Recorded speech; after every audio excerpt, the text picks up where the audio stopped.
Hello my dear students, welcome back to the channel. बेटा आप सभी का स्वागत है। आप लोग बहुत टाइम से रिक्वेस्ट कर रहे थे कि सर बिजनेस स्टडीज़ का एक बहुत अमेजिंग सैम्पल पेपर लेके आ जाइए।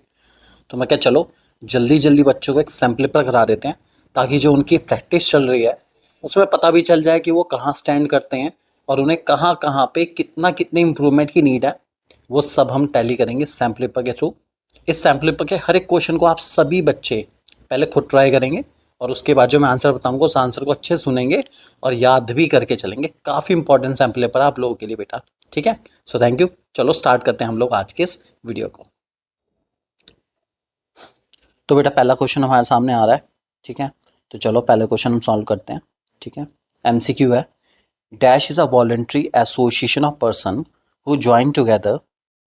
तो एक ऐसी एसोसिएशन जिसमें बहुत सारे लोग जुड़ते हैं, ठीक है। और क्यों जुड़ते हैं वो देखते हैं, चलिए एक बारी, ठीक है। Voluntary association of person who join together with the motive welfare of its member.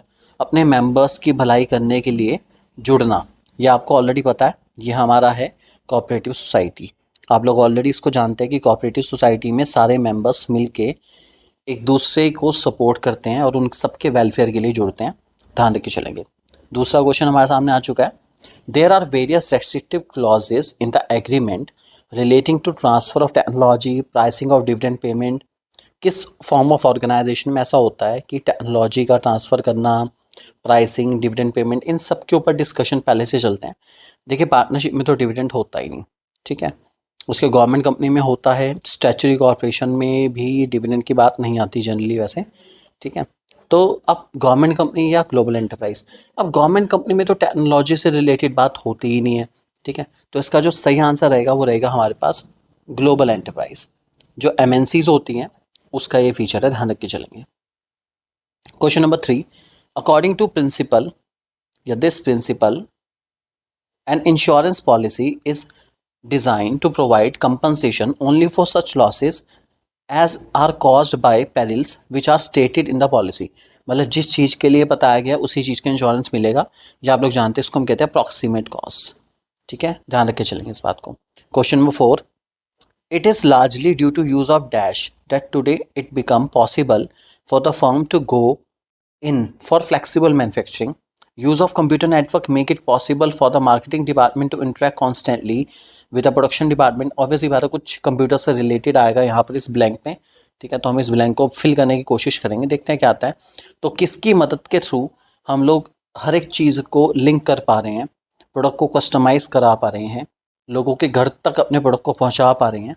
तो इसका जो सबसे वाइडर सेंस है, ये आपको ऑलरेडी पता भी, आप जानते भी इस बात को, इसको हम लोग इंट्रा बी कॉमर्स कहते हैं। ध्यान रखे चलेंगे इस बात को। तो बेटा इंट्रा बी कॉमर्स है जिसने सारी चीज़ों को लिंक करना, ठीक है, नेटवर्क, कंप्यूटर नेटवर्क के थ्रू हर एक डिपार्टमेंट को आपस में लिंक कराना है, सारा काम कौन करता है? Intra B commerce. ध्यान रख के चलेंगे। Question number 5, all inventions of creation with an idea, once the idea become an actual product, one can apply to the authority concerned under the government of India to protect legal right conferred on such product are called dash। आपको बताना है जब भी आप कोई discovery, कुछ invention, कुछ भी करते हैं, ठीक है, तो लीगल राइट पाने के लिए हम उसको क्या करेंगे, ठीक है। तो हम अप्लाई कर सकते हैं गवर्नमेंट ऑफ इंडिया, ठीक है, सच प्रोडक्ट कि भाई हम लोग ये आइडिया डिस्कवर करा हमने, कुछ भी अपना ऐसा, ठीक है। तो इसके लिए हम क्या करते हैं, एक्चुअल प्रोडक्ट बनने के बाद हम क्या करेंगे उसका, हम लोग उसको इंटेलेक्चुअल प्रॉपर्टी राइट्स के लिए अप्लाई करेंगे, ठीक है। आईपीआर के लिए अप्लाई करते हैं हम लोग, ठीक है। और कुछ लोग इसका आंसर पेटेंट भी कह सकते हैं कि भाई पेटेंट आना चाहिए, इसका आंसर पेटेंट भी आ सकता है इसका, इन दोनों में से ही इसका आंसर रहेगा हमारा। नेक्स्ट क्वेश्चन, क्वेश्चन नंबर 6 पढ़ते हैं इसको। Which of the following is a service offered by wholesaler to retailer. Wholesaler retailer को इनमें से कौन सी सर्विस देता है? फैसिलिटेट प्रोडक्शन कंटिन्यूटी, ये होलसेलर रिटेलर को नहीं दे रहा है, ठीक है। फैसिल लार्ज स्केल प्रोडक्शन, ये भी होलसेलर रिटेलर को नहीं देता है, मैन्युफैक्चरर को देता है। रिस्क शेयरिंग, ठीक है। और लास्ट है स्टोरेज। स्टोरेज वाली भी आपको ऑलरेडी पता ही है कि ये होलसेलर मैन्युफैक्चरर को देता है। वैसे आंसर इसका आएगा रिस्क शेयरिंग, कि आपको पता होगा कि जो होलसेलर है वो रिटेलर के बिहाफ पे सारा रिस्क शेयर कर लेता है। अगर रिटेलर के पास कोई भी माल ख़राब हो जाता है तो अपना माल वापस दे सकता है वो किसको? होलसेलर को, ठीक है। Question number 7, the principle of one man one vote. सबको पता है वन मैन वन वोट किस में चलता है हमारा? ये जो वन मैन वन वोट है ये कोऑपरेटिव सोसाइटी में चलता है, सबके पास एक ही वोट होता है इसके अंदर। Question number 8, It is necessary for the exporter to become a member of appropriate export promotion council and obtain dash for avail benefits to export from the government. तो क्या चाहिए उसको, ठीक है, जब तक उसके पास ये नहीं होगा तब तक उसको बेनिफिट नहीं मिल पाएंगे। इसको हम कहते हैं registration cum membership certificate, RCMC। Export promotion council से हमें रजिस्टर्ड इसलिए कराना पड़ता है कि अगर हमें एक्सपोर्ट में कोई भी दिक्कत आती है, किसी भी प्रकार की दिक्कत आती है, तो एक्सपोर्ट प्रमोशन काउंसिल हमें हेल्प करेगा उस प्रॉब्लम को सॉल्व करने में, इसलिए हमें रजिस्टर कराना चाहिए RCMC से, ध्यान रख के चलेंगे। Question number 9, dash is set to consist of activities of removing the hindrances of place, time, risk, finance and information in the process of exchange of goods and services। देखिए क्या है जिसके थ्रू हम लोग ये सारे hindrances को remove कर पाते हैं, ठीक है, इसको बेटा हम लोग कहते हैं कॉमर्स। आप लोगों ने बिजनेस को दो हिस्सों में क्लासीफाई करा है, ट्रेड एंड कॉमर्स, ठीक है। ऑक्सिलरीज टू ट्रेड हमारा कॉमर्स का पार्ट है, तो ये सब ऑक्सिलरीज टू ट्रेड ये सारी जो प्लेस, टाइम, फाइनेंस, इन्फॉर्मेशन, ये सारी चीज़ों को सॉल्व करके चलती है। Question number 10, which of the following is not a merit of statutory corporation. इनमें से कौन सा स्टैच्यूटरी कॉर्पोरेशन की मेरिट नहीं है? ऑटोनोमस ऑर्गेनाइजेशन होती है, बिल्कुल होती है। वैल्यूएबल इंस्ट्रूमेंट इकोनॉमिक डेवलपमेंट के लिए, बिल्कुल है। नेशनल सिक्योरिटी के लिए बहुत अच्छी है, बिल्कुल है। The government generally do not interfere in the financial matter, देखो ये मेरिट नहीं है, ठीक है, गवर्नमेंट इंटरफेयर करती ही करती है। आपने पढ़ा होगा इसकी डिमेरिट है कि ऑटोनॉमी ऑन पेपर ओनली, मतलब जो आज़ादी है वो सिर्फ कागज पे लिखी हुई है, असल में आज़ादी इतनी नहीं होती, ठीक है, इस बात को ध्यान के चलेंगे। वैसे इसका आंसर सी भी हो सकता है कि जब नेशनल सिक्योरिटी की बात होती है, ठीक है, तो सबसे सूटेबल जो रहती है हमारी वो डिपार्टमेंटल अंडरटेकिंग रहती है, ठीक है। और लास्ट वाला भी हो सकता है, उसका रीज़न क्या है, क्योंकि मेरिट में और डिमेरिट में स्टैट्यूटरी कॉर्पोरेशन की एक जगह पे तो उन्होंने बोल रखा है कि फुल ऑटोनॉमी या ऑटोनॉमी इन ऑपरेशन, और डिमेरिट में कहते हैं ऑटोनॉमी ऑन पेपर ओनली। मतलब एक बड़ा ही कंफ्यूजिंग सा क्रिएशन कर रखा है स्टैट्यूटरी कॉर्पोरेशन के अंदर। एक जगह मेरिट में कह रहे हैं आज़ादी है, दूसरी जगह कह रहे हैं आज़ादी नहीं है, ठीक है। तो इसलिए इसका आंसर सी ज़्यादा बेटर रहेगा, आप सी मार्क कर सकते हैं इसके अंदर। क्वेश्चन नंबर 11 हमारे पास आ गया। After receiving a trade inquiry the exporter prepares a quotation and send it to the importer, the quotation is called. देखिए कोटेशन को हम कहते हैं परफॉर्मा इनवॉइस, ठीक है, क्या कहते हैं? Proforma invoice, that is called quotation, ध्यान रख के चलेंगे इस बात को। Question number 12, which of the following statement is not true for raising funds through issuing preference shares. आपको बताना है इनमें से कौन सा ट्रू नहीं है। लॉन्ग टर्म रेस करना, हमें फंड्स को रेस करना है प्रेफरेंस शेयर के थ्रू। तो चलिए बढ़ते हैं, इनमें प्रेफरेंस शेयर के रिगार्डिंग कौन सी स्टेटमेंट हमारी रॉन्ग है, ठीक है।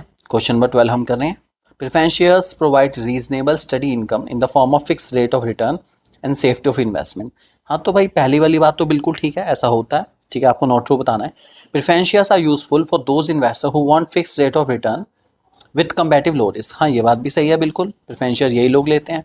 तीसरा, it affect the control of equity share holders over the management as preference shares having voting right. अरे नहीं यार, प्रेफरेंस शेयर्स को कब से वोटिंग राइट मिलना शुरू हो गया? प्रेफरेंस शेयर्स के पास तो वोटिंग राइट होता ही नहीं है। तो ये जो वोटिंग राइट वाली बात इन्होंने कह दी ना, इसके चक्कर में स्टेटमेंट हमारा गलत हो गया। तो इस क्वेश्चन का आंसर हमारा 12 का क्या रहेगा? सी पार्ट रहेगा, ध्यान रख के चलेंगे। Question number 13, the profit available for ploughing back. देखो ये सबको ऑलरेडी पता है, प्लोइंग बैक की जहाँ भी बात आती है हमेशा आंसर आता है रिटेन अर्निंग। वो पैसा जो हम अपनी ऑर्गेनाइजेशन में खुद ही प्लो बैक करेंगे, खुद ही लगाएंगे, अपना पैसा खुद लगा देते हैं, उसको रिटेन अर्निंग कहते हैं, ध्यान रख के चलेंगे इस बात को, ठीक है। तो इसका आंसर हमारा 13th वाले का हो गया B part. Question number 14, supply of right quantity right quality of goods and services at reasonable prices constitute the responsibility of enterprise towards. Okay, किसको ऑर्गेनाइजेशन को सही क्वालिटी सही क्वांटिटी देनी पड़ती है? ऑलरेडी सब लोग इस बात को बहुत अच्छे जानते हैं कि एक कंपनी की जिम्मेदारी होती है कंज्यूमर के प्रति कि वो कंज्यूमर को सही माल दे, अच्छा माल दे, सही क्वांटिटी में माल दे अपना। तो ये रहेगा हमारा, दैट इज कॉल्ड कंज्यूमर, ध्यान रख के चलेंगे इस बात को, ठीक है, भूलेंगे नहीं। Question number 15, as per government of India size of small scale industry can be decided on the basis of dash. देखिए किस बेसिस पर हम लोग गवर्नमेंट कंपनी या बेसिकली स्मॉल स्केल इंडस्ट्री को क्लासीफाई करते हैं? तो स्मॉल स्केल इंडस्ट्री फिलहाल क्लासीफाई होती है investment in plant and machinery के हिसाब से। पहले किसी टाइम पर नंबर ऑफ एम्प्लॉयज़ के हिसाब से होती थी, अब लेकिन ये प्लांट एंड मशीनरी के अकॉर्डिंग होती है, ध्यान रखेंगे इस बात को। Which source of finance is prepared by investors who want fixed income at lesser risk. अभी ऊपर ही क्वेश्चन आया था, preference share are useful for investor who want fix rate of return with comparatively low risk. तो obvious ही बात है, जब हमने वहां सही रखा है इसको, तो इसका आंसर ऑब्वियस ही बात है क्या होगा, प्रेफरेंस शेयर ही तो होगा, कोई और हो ही नहीं सकता। Question number 17 statement based question है, थोड़ा आराम से करेंगे सोच समझ के। The copyright is an exclusive right of the creator to profit the unauthorise use of content which includes reproducing and distributing copies of subject matter. ये बिल्कुल सही है, स्टेटमेंट बिल्कुल करेक्ट है। कॉपीराइट का मीन्स है नॉट टू कॉपी, तो उसी के पास अधिकार है, जिसके पास कॉपीराइट परमिशन है वही ही कॉपी कर सकता है, इसके अलावा कोई कॉपी नहीं कर पाएगा। The unique feature of copyright is that the protection of work arises automatically as soon as the work come to existence। बिल्कुल सही है, जैसे ही आपका वर्क पब्लिश होगा या वर्क आएगा एग्जिस्टेंस में, आपका वर्क प्रोटेक्टेड रहेगा। तो ये हमारा दोनों ही स्टेटमेंट करेक्ट है, इसलिए ये ए हमारा आंसर रहेगा। Next, rate of interest on recurring deposit account are generally higher than saving account. तो भाई आरडी पे मिलने वाला अकाउंट हमारा ज़्यादा होता है, हाँ बिल्कुल ज़्यादा होता है। The amount of fix deposit is repayable by the bank only after expiry of fix term. बिल्कुल ये भी सही है, तो दोनों स्टेटमेंट ट्रू हैं। तो ये हमारा फर्स्ट वाला दैट इज ऑप्शन नंबर ई, ये गलत आ गया, खैर वैसे ए बी सी डी ही होना चाहिए था यहाँ पे, यही हमारा करेक्ट माना जाएगा। Raising public deposit do not dilute the control of company. Public deposit से कंपनी का कंट्रोल डायल्यूट नहीं होता, बिल्कुल सही बात है, ऐसा होता है। The depositor do not have voting right, बिल्कुल सही तो कह रहे हैं भाई, असर्शन बता रहे कि भाई इसलिए डायल्यूट नहीं होता क्योंकि डिपोजिटर के पास वोटिंग राइट नहीं होता, तो बिल्कुल सही है, that is A is the correct answer. Assertion reason दोनों ही करेक्ट हैं और असर्शन रीजन को बिल्कुल सही से कॉम्प्लीमेंट करके चल रहा है, ये बात ध्यान रख के चलेंगे, ठीक है। क्वेश्चन नंबर 20 की ओर चलते हैं। जीएसटी इंप्लीमेंट हुआ था 1 जुलाई 2017 को, बिल्कुल हुआ था, वन नेशन वन टैक्स मोटो के साथ, हाँ जी बिल्कुल हुआ था। जीएसटी ने रिप्लेस करे 17 इंडायरेक्ट टैक्स एंड 23 सेसेस जो कि सेंट्रल और स्टेट गवर्नमेंट के थे, हाँ जी बिल्कुल, इसीलिए जीएसटी को कहते हैं वन नेशन वन टैक्स, क्योंकि उसने बाकी सारे टैक्सेस को मिला दिया अपने अंदर। तो भाई ये तो बिल्कुल सही है यार, इसका मतलब तो ए आंसर रहना चाहिए। असर्शन रीजन एक दूसरे को कॉम्प्लीमेंट भी कर रहा है और एक दूसरे को सही से एक्सप्लेन भी कर रहा है, ठीक है, ध्यान रखे चलेंगे बेटा सभी लोग इस बात को। नेक्स्ट क्वेश्चन नंबर 21 की बार चलते हैं, अब थोड़ा रफ्तार के साथ करेंगे, जल्दी जल्दी फटाफट, आप सभी लोग साथ देंगे हमारा इसको फटाफट खत्म करने के लिए। चले, क्वेश्चन हमारे पास आ चुका है। एक्स में हमें सोर्स ऑफ फाइनेंस पहचानना है, कौन सा सोर्स ऑफ फाइनेंस है, ठीक है, ये बताना है आपको, और उसके बाद उसकी मेरिट पहचान लेते हैं पहले। Hello limited popular health management company है, wide range of health care product company देती है कस्टमर को। 2 years back the company started a series of online fitness classes and this segment of business has been a big hit right from its inception. It has helped the company to make huge profits by taking into consideration the requests from many of its regular clients.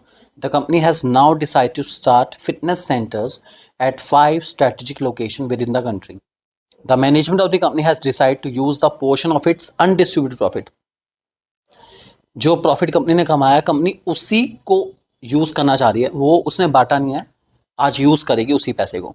तो जब भी ये line आपको मिले, ध्यान रखना, ये line जब भी आपको नजर आए, हमेशा इसका आंसर रहेगा आपका रिटेन्ड अर्निंग।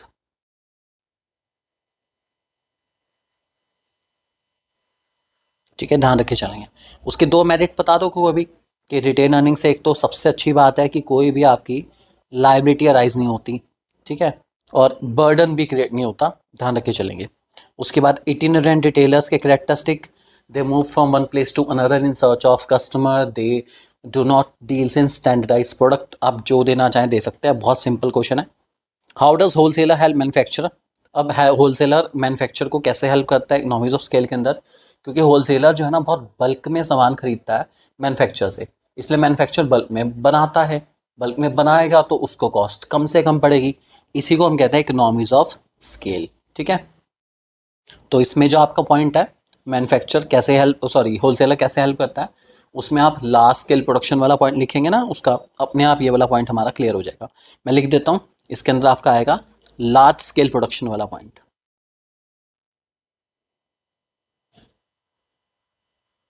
ठीक है, ध्यान रखेंगे इस बात को। क्वेश्चन नंबर 23 की ओर चलते हैं। Why does a public company appoints banker, broker, underwriter.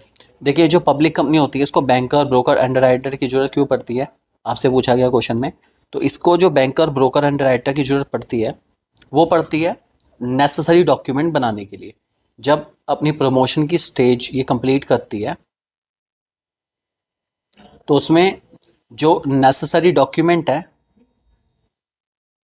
उसको बनाने के लिए उसको बैंकर, ब्रोकर, अंडरराइटर्स को हायर करना पड़ता है। ये प्रमोशन की स्टेज के लास्ट के 2 पॉइंट्स इसके अंदर एक्सप्लेन करने पड़ेंगे आपको, ध्यान रखेंगे। उसके अब प्रिविलेजेस कंपनी के कौन कौन से हैं, प्राइवेट के ऊपर कौन कौन से प्रिविलेज है जो पब्लिक पे नहीं है, मतलब प्राइवेट में फ़ायदा क्या है। तो ये आप ऑलरेडी डिफरेंस जानते हैं प्राइवेट पब्लिक का। प्राइवेट कंपनी के अंदर मिनिमम आपको पता है 2 डायरेक्टर चाहिए, पब्लिक कंपनी में 3 डायरेक्टर चाहिए। प्राइवेट कंपनी में 2 मेंबर चाहिए, पब्लिक कंपनी में 7 मेंबर चाहिए। प्राइवेट कंपनी के लिए सिर्फ मेमोरेंडम ऑफ एसोसिएशन बनाना है ज़रूरी, जबकि पब्लिक कंपनी के लिए मेमोरेंडम और आर्टिकल दोनों बनाने ज़रूरी है। ओवरऑल प्राइवेट कंपनी स्टार्ट करनी आसान है, पब्लिक कंपनी स्टार्ट करनी थोड़ी मुश्किल है। ये प्रिविलेजेस ऑलरेडी एनसीईआरटी में दे रखी है, आपको ऑलरेडी सबको पता है बहुत अच्छे से। ये हमारा डायरेक्ट क्वेश्चन है, ज़्यादा इसके बारे में बात नहीं करेंगे। फिर चेन स्टोर के फीचर बता दीजिए। ये आप बहुत अच्छे जानते हैं, चेन स्टोर जिनको हम लोग मल्टीपल शॉप भी कहते हैं। तो मल्टीपल शॉप की ना जो लोकेशन होती है वो वेराइड एरियाज़ पर होती है, सेंट्रलाइज नहीं होती, ठीक है, रेजिडेंशियल एरियाज़ में होती हैं, ठीक है। और इनके भी बैड डेट्स कुछ नहीं है, बैड डेट्स कुछ नहीं है क्योंकि ये सब कैश में डील करती हैं, ये फ़ायदा है इनका, ठीक है। और इनका भी जो कंट्रोल होता है वो इनकी मेन कंपनी में होता है। इकोनॉमीज ऑफ स्केल है क्योंकि बहुत बल्क में डील करते हैं, ध्यान रख के चलेंगे इस बात को। Next question, question number 25। इसमें आपको बिजनेस रिस्क के नेचर के बारे में बात करें। बिजनेस रिस्क का नेचर आपको पता ही है, risk is the reward of risk taking, risk is an essential part of business, nature of risk depends upon size of business, ठीक है। तो ये सारे हमारे इसके बहुत सिंपल नेचर है, वो सारे आपको लिखने हैं। 4 नेचर है, 4 में से 3 यहाँ पर है, आप सारे लिख दो तब भी कोई दिक्कत नहीं है, क्योंकि ऐसा क्वेश्चन में कुछ ये नहीं बता रखा, ठीक है, कि रिस्क डिपेंड करता है। हाँ जी, रिस्क असेंशियल है, बिल्कुल असेंशियल है। रिस्क डिपेंड करता है किसके ऊपर, नेचर एंड साइज पर, बिल्कुल डिपेंड करता है। नो रिस्क नो गेन का मतलब है profit is the reward of risk taking. ये जब तक आप रिस्क नहीं लेंगे तब तक आप प्रॉफिट नहीं कमा पाएंगे। तो आप कोई से लिख सकते हैं बिना किसी दिक्कत के। क्वेश्चन नंबर 25 के बी वाले पार्ट में और में एक क्वेश्चन है, 2 टाइप्स ऑफ इंडस्ट्रियल एक्टिविटीज़ आपसे पूछे, कौन कौन सी इंडस्ट्री है। देखिए एक तो यहाँ पर मुझे कंस्ट्रक्टिंग बिल्डिंग लिखा है, तो ये कंस्ट्रक्शन इंडस्ट्री हो जाएगी आपकी, ठीक है। Which are roads and cement, ये सब कंस्ट्रक्शन इंडस्ट्री में होता है। There are 100 employees working the company, the manager mister Venkateshwar takes full care of quality of work done. Recently the company got contract और the construct of 5 big building, 2 bridges, ये सब construction industry की बात चल रहे हैं। The company has a special division also which owns 100 truck, these truck are use for transporting goods hire, मतलब truck वाली सर्विस दे रहे हैं, तो इसको हम कहते हैं टर्जरी इंडस्ट्री, ठीक है। Primary, secondary, टर्जरी। टर्जरी सर्विस सेक्टर से डील करती है, ये सर्विस सेक्टर ही है, ये लोग ट्रक किराए पे देते हैं, ठीक है। तो ये टर्जरी इंडस्ट्री रहेगी। तो आपको कंस्ट्रक्शन इंडस्ट्री और टर्जरी इंडस्ट्री को एक्सप्लेन करना है और कुछ नहीं करना है, ठीक है। और अगर लाइन भी देनी है तो लाइन आप यहाँ से दे देंगे, या आपकी रहेगी किसकी, टर्जरी की, और ऊपर ये जो कंस्ट्रक्शन की बात चल रही है ये कंस्ट्रक्शन इंडस्ट्री रहेगी, ध्यान रखेंगे। क्वेश्चन नंबर 26, इंडियन पोस्ट की बात चल रही है, आपसे पूछा गया है ये जो सेक्टर है कौन सा है, इंडियन पोस्ट किस सेक्टर के अंदर आता है। तो इंडियन पोस्ट बेटा हमारा आता है पब्लिक सेक्टर के अंदर, ठीक है। मिनिस्ट्री, कौन सी मिनिस्ट्री के अंदर चलेगा, तो भाई इंडियन पोस्ट जो है पार्ट है गवर्नमेंट मिनिस्ट्री का, ठीक है, कंसर्न मिनिस्ट्री के अंदर इसकी बात चल रही है। तो ये हमारी post and telegraph ministry, post and telegraph ministry के अंदर चलता है ये, ठीक है, ध्यान रखेंगे। ऑर्गेनाइजेशन जो इस सेक्शन के अंदर आती है इसको हम कहते हैं डिपार्टमेंटल अंडरटेकिंग, ये डिपार्टमेंटल अंडरटेकिंग का पार्ट है, ध्यान रखेंगे। और how this kind of organisation different from different, अब इसमें कोई सा एक फीचर लिख दो, कोई सा आप लिखना चाहो लिख सकते हो। ये क्या कहते हैं गवर्नमेंट के द्वारा ऑन करा जाता है, ये सेपरेट डिवीजन के हिसाब से चलता है, इसके लिए अलग से मिनिस्ट्री भी होती है। जो इसके फीचर आप लिखना चाहें लिख सकते हैं बिना किसी दिक्कत के। उसके बाद WTO के ऑब्जेक्टिव, ये आपको पता ही है, डिस्प्यूट सेटलमेंट बॉडी है और पूरे वर्ल्ड की ट्रेड को लिबरलाइज करती है, रूल्स रेगुलेशन बनाती है, कॉमनली एक्सेप्टेड रूल्स रेगुलेशन बनाना, पूरे वर्ल्ड ट्रेड को प्रमोट करना, हमारा लिविंग स्टैंडर्ड को इम्प्रूव करना। जो आप लिखना चाहें लिख सकते हैं बिना किसी दिक्कत के।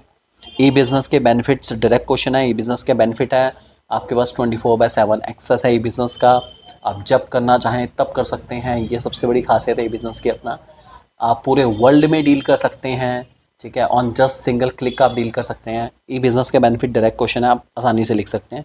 B2C B2B डायरेक्ट क्वेश्चन है, ठीक है। उसके बाद नीचे कुछ दे रखा है, कैरेक्टरिस्टिक बताने हैं। नीचे बात चलिए एंटरप्रेन्योरशिप डेवलपमेंट की।